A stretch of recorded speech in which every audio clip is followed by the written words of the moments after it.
Hi. In our previous videos, we've covered who property agents are and their underlying agenda. Today, let's get tactical and expose the specific tricks agents use to influence buyers.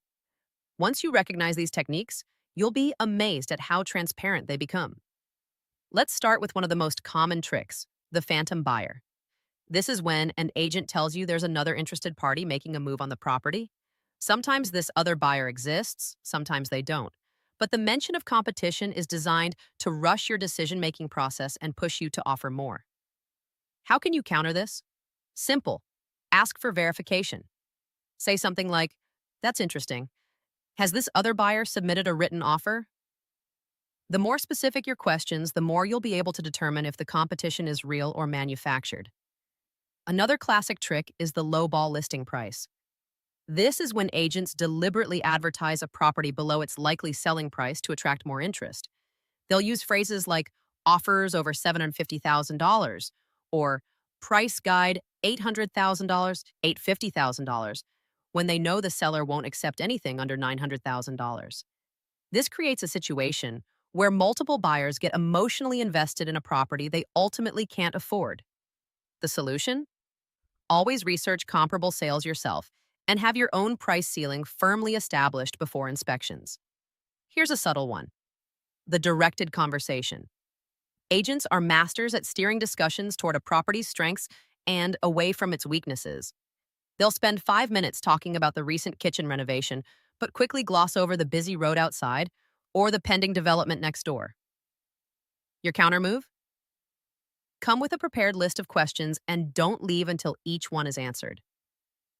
For major concerns, circle back to them multiple times in different ways to see if the agent's story remains consistent.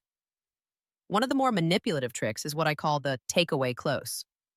This is when an agent suggests the property might not be right for you or mentions that another buyer is probably a better fit.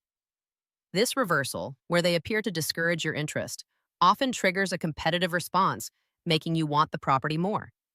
To counter this, remain emotionally detached. Thank them for their honesty and agree to consider other options. You'll often find their tune changes quickly. A particularly effective trick is the false time limit. The seller wants all offers by Friday, or we're only doing one open home before accepting offers. These deadlines create artificial pressure and are frequently flexible if no acceptable offers come in. Your best defense is to make your offer on your timeline, with your own expiration date attached. Then there's the collaboration illusion, where agents position themselves as working with you rather than for the seller.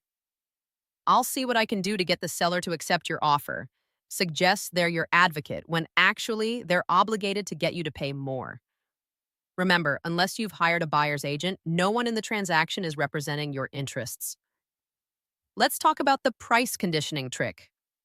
This happens over weeks as agents gradually adjust your expectations upward. A property initially described as high 800,000ers slowly becomes around $900,000 and eventually offers over $950,000 as interest grows.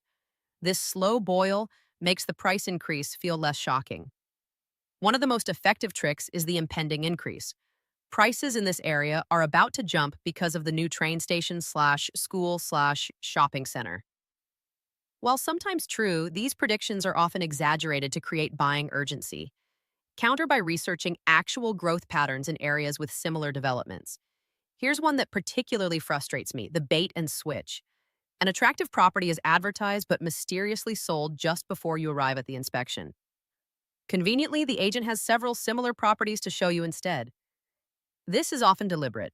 The original property was never truly available or was significantly underpriced to attract buyer interest. Finally, watch for the closing room switch. This is when you meet with a senior agent or principal to finalize details after working with a junior agent throughout the process. The senior agent hasn't built rapport with you and can apply pressure more effectively. Always insist on dealing with the same person throughout the transaction. Understanding these tricks doesn't mean every agent uses them all the time. Many agents operate ethically within a system that incentivizes certain behaviors. By recognizing these patterns, you can engage more effectively, maintain control of the process, and make decisions based on facts rather than manipulation. In our next video, we'll cover specific phrases you can use to counter these tactics and take control of convi.